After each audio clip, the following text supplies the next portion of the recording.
Hi friends, இன்றைக்கி பாலக்கீரை வச்சு ஒரு பாஸ்தா பண்ணலாமா?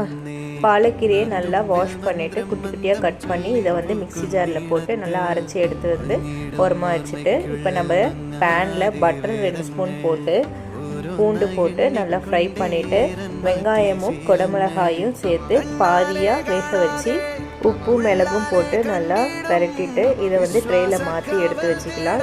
பட்டரு மைதா இது ரெண்டுத்தையும் நல்லா ரோஸ்ட் பண்ணிவிட்டு பால் கொஞ்சம் கொஞ்சமாக ஆட் பண்ணி நல்லா க்ரீமியாக வந்துடும். அதுக்கப்புறமா பாலக்கீரை போட்டு நல்லா கொதிக்க விட்டதுக்கப்புறமா சால்ட்டு, அதுக்கப்புறம் சில்லி ஃப்ளெக்ஸ், ஒரிகனோ இது எல்லாமே சேர்த்து நல்லா மிக்ஸ் பண்ணி விட்டுடுங்க.